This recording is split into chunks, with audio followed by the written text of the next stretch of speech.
Bismillah ar-Rahman ar-Rahim. Nahmaduhu wa nusalli ala rasulih al-Kareem. Amma ba'd. Assalamu alaikum wa rahmatullahi wa barakatuh. My previous reminder was dedicated to a habit that we can develop, a sunnah of the Prophet ﷺ for the morning, how we wake up in the morning.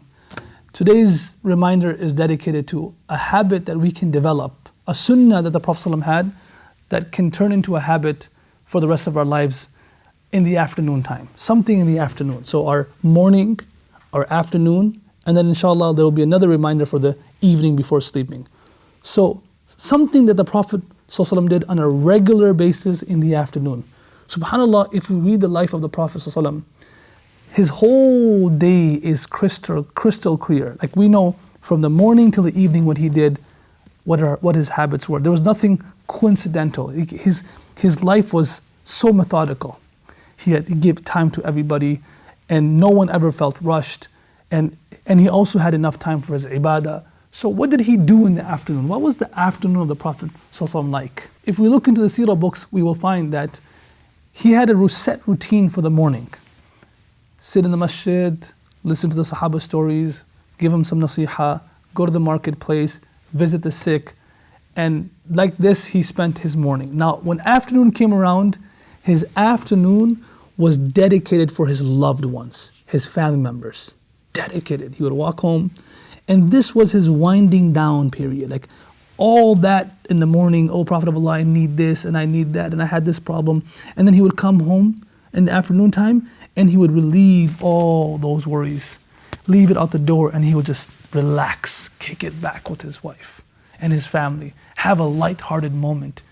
And we find most those ahadith about, the best among you is the one who's best to his wife and to his family, are all at this time. Those light-hearted moments with Aisha anha talking about the Prophet ﷺ and his wives was in the afternoon time. It was the afternoon time where he would wind down with his family and just talk to them and relax. Unfortunately, this habit of ours, we have in the Western world. That's why we have a lunch break. A lunch break is to get our head off of everything. But how do we use our lunch break, or how do we use that afternoon period to wind off and just get our mind off all that stress of work and meetings and this and that, and to get to the next part of our day, which we all hate and we can't wait till we get home, right? What most of us spend our time, maybe on our Facebook or on our phones, or just looking at some sports and doing something different. This is the time we get our lunch break and we get our mind off of our work. Let's follow the sunnah of the Prophet ﷺ that's missing. Right when our lunch break hits, pick up our phone. Call our wife. We can't go home because probably not get back in time. Call our wife. Say, I miss you. I love you. I'll see you soon. Call our children. Call her if we're not married. And if we don't have children, don't call her. Call your mother.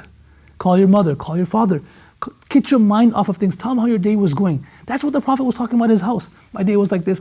Just tell them how your day is going. And you will notice in your life that just talking to these people, the elders, you might be stressed out, your colleague might have said something, your boss might have stressed you out. Just speaking to them, you'll blow off a lot of steam. And you're following a sunnah, so you're getting reward for it. So this is a habit that we can start developing in the afternoon time. Of course, a habit was also qaylula, taking a nap. But taking a nap, we can't really do that. It's not practical for most of us who are working in the Western world, or even throughout the world. But this habit, let's not forget it. Whenever we talk about the Prophet's afternoon, the first thing that comes to our mind is qaylula. That was at the end of everything. He would come home, relax with his family, talk to them, and then take a small nap and then go to the masjid. Right? That's what he would do. The hadith of the Prophet ﷺ, Aisha says, when he would come home, he would participate in the housework and spend time with us. And then when the mu'adhin would call adhan, he would go to the masjid. This is about dhuhr salah. This time was dedicated for his family. So let's make this our habit. Pick up our phone, FaceTime, whichever app we're using, call our wife, call our children. Hey, say I miss you, I'll see you soon. Looking at a beautiful baby or child will definitely help us relieve stress and the pressure of work. Calling our old mother and saying, Mom, make dua for me, I have a meeting in the afternoon. Letting her know, checking in on her. How are you doing, how's your health? This is a sunnah of the Prophet ﷺ. Every time we do it, even though we're talking to our spouse, our wife is calling the husband, we're talking to our children, we're enjoying it, but this is also an ibadah, we're fulfilling a sunnah. Now that we know this, let's develop this habit in the month of Ramadan. And right now, most of us in quarantine, but inshallah, after the month of Ramadan, when we get back to work, let's develop this habit, put it on our list of something we have to do on a daily basis, and think of this as a sunnah, and we will get rewarded for it, inshallah. Jazakallah khair, wassalamu alaikum wa rahmatullahi wa barakatuh.